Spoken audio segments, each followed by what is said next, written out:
금감원장님께 질의드리겠습니다.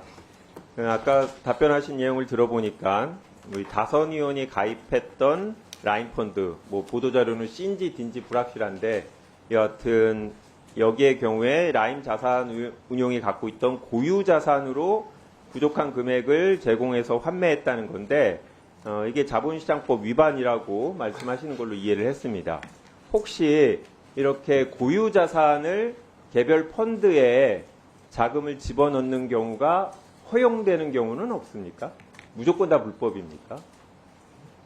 우리 책임투자 원칙상 고유자산으로 어떤 고객의 돈을 메꿔주는 건 원칙상 불법입니다. 그러니까 원칙은 맞을 것 같고요. 예외는 없습니까? 무조건 다 불법인지 여쭈는 겁니다.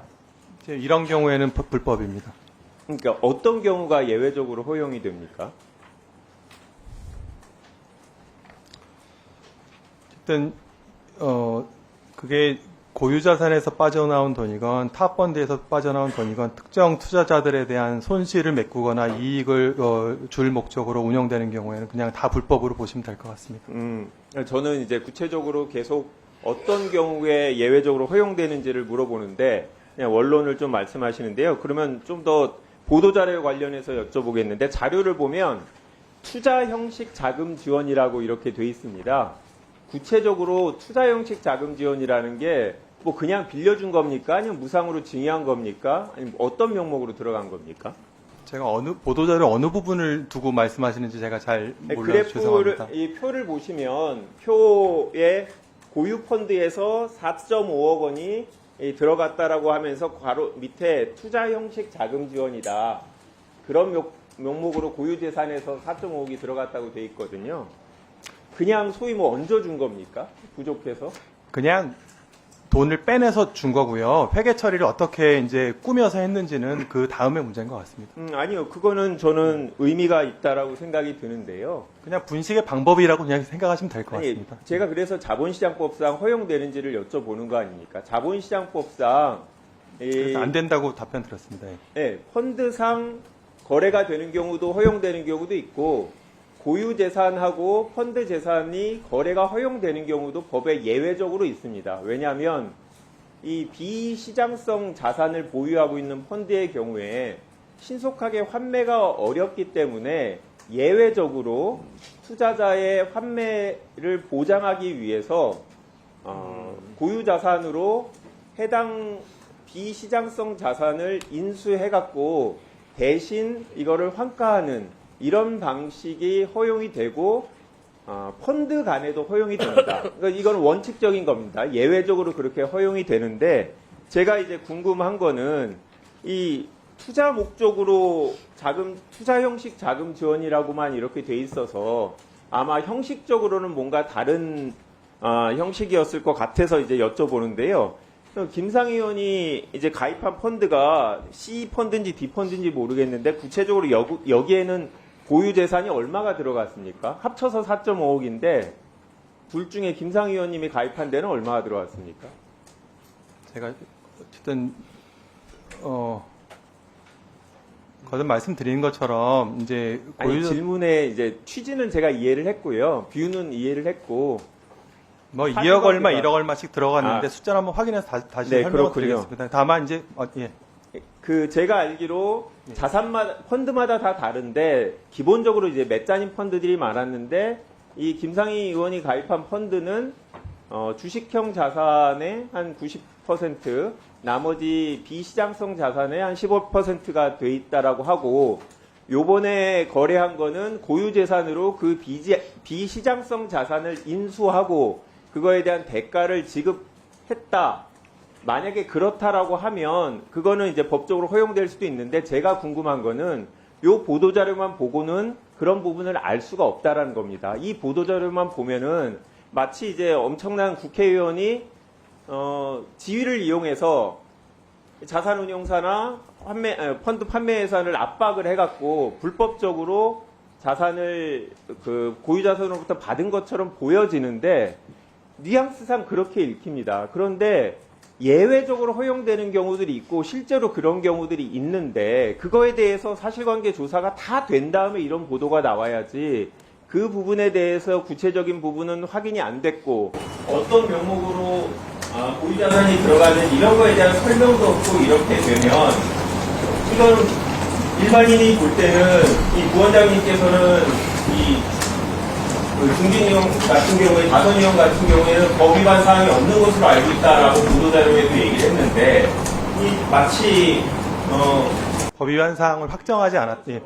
이제 보여지지 않냐라는 거고요. 지금 그 이후에 이 미래에셋이라든지 다른 회사를 조사하는 것 자체가 기본적으로 해야 될 부분들, 그러니까 자본시장법상 예외에 허용되는 사실관계가 전혀 아닌지 또는 그 특혜를 받았다고 했을 때 특혜를 요구해서 압박을 해서 받은 건지 이런 부분에 대해서까지도 조사를 하고 발표를 해야지 이거는 피의사실 공표도 아니고 범죄 혐의가 있는 피의자의 사실도 공개하는 거를 제한적으로 하는데 이거는 그렇지도 않은 사실이 보도자료를 통해서 공개되면 이거는 마치 최종적인 사실관계처럼 보여진다라는 그런 부분을 지적하고 있는 겁니다. 그래서 저는 이제 여기서 질의 마칠 텐데 분과원장님께 다시 마지막으로 여쭤보고 싶은 건 인식이라고 하셨는데 그거는 목적이 나쁘다라고 보고 형식은 그냥 후계였을 뿐이다라고 얘기하지만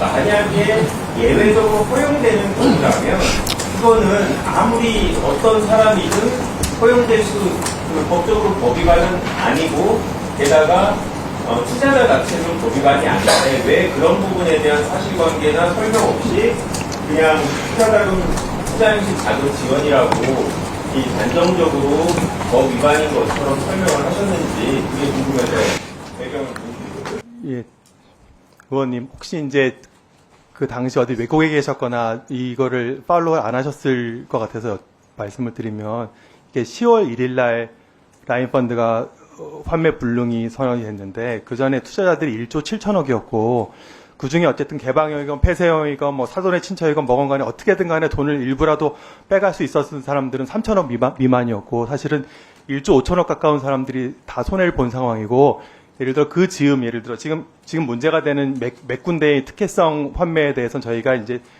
말씀을 드리자면 다 9월 한 2, 3주 전에 돈을 빼간 사람들인데 그때는 모두가 다 돈을 돌려달라고 하는 상황에서 증권사들은 다 이게 문제가 없으니 어쨌든 좀만 참아라 이렇게 하는 상황이고 어떻게 보면 지금 불이 났는데 누가 지금 구명조끼 하나를 들고 뛰어내리냐 이런 상황이었습니다. 그러니까 결국은 제가 무슨 취지로 지금 예외 규정 말씀하신지 알겠는데 전혀 그 가정적으로 그런 예외 규정을 적용할 수 있는 상황은 아니고 결국은 판매사가 됐건 운영사가 됐건 결국은 누구한테 돈을 먼저 빼주고 페이버를 주냐 이런 상황에서 결국은 본인들 생각하기에 특혜로 볼 수 있는 사람들한테 돈을 빼줬다는 게 저희의 판단인 거고요. 그러니까 이게 결국 그 부분이 불법이라는 거고 계속 말씀드리는 거고 따라서 고유자금의 예외적 어떤 유형과 관련된 이런 것들은 전혀 이 경우에는 사실이 아닙니다. 그거는 사안을 전혀 잘못 생각하신 것 같습니다. 그거는 사실관계를 설명을 해주셔야 되고 이게 환매가 완벽하게 중단되고 나서 있었던 일이 아니기 때문에 제가 여쭤보는 거예요. 그런 부분에까지도 사실관계 확인을 해야 국민들이 볼 때 정말 특혜라고 볼 수 있는 걸 찾아갈 수 있는 그 고유자금이 만약에 여기서 안 빠져나가고 남아 있었다면 다른 선량한 피해자들한테 피해 변제의 자금으로 쓸 수 있었던 거고 다만 우연한 기회에 이러저런 지위에 있는 사람이기 때문에 그 돈을 빼준 것이고 그런 의미에서 특혜라고 계속 말씀을 드리는 거고 지금 고유자금의 전형과 관련된 예외는 전혀 다른 경우고 그 부분에 대해서 이제 긴 학술적 토론이 필요하면 다음에 한번 설명을 드리겠습니다. 저는 뭐 학술적 토론이 아니고 예외가 어떤 건지 여쭤보는데 예외에 대해서도 설명을 안 하시니까 아예 예외에 해당되는지 자체를 예, 아예 예외에 해당되지 않습니다. 이 경우는. 판단하지 않고 아니 판단을 했다니까요. 예외가 아니라니까요. 이거. 설명을 해보시라는 겁니다. 제가 자본시장법상 어디에 어떤 예외가 있는지 아시는지 여쭤보는 거예요. 어쨌든 간에 이 경우는 예외가 아니고 아시는지 여쭤보는 겁니다. 예외가 어떤 게 있습니까, 법적으로? 그러니까 무조건 그 예외가 뭔지 설명을 하고 여기에 해당되지 않는다라고 얘기해야지 무조건 저희가 물어보는데 아니다라고만 그냥 답변을 하시면 저희가 판단할 수가 없어서 여쭤보는 겁니다. 자금의 운영과 관련돼서 여러 가지 임시적 필요가 있는 경우에 이제 보유자금을 절차를 거쳐서 이제 전용할 수 있는 경우가 있다는 건 저도 이해는 하고 있습니다. 다만 이제 거듭 말씀드리는 것처럼 그런 어떤 합리적이고 투자자를 위한 펀드 운영에 관련돼서 이제 투명한 절차를 통해서 운영된 그런 경우가 아니라고 이제 말씀을 드리는 겁니다.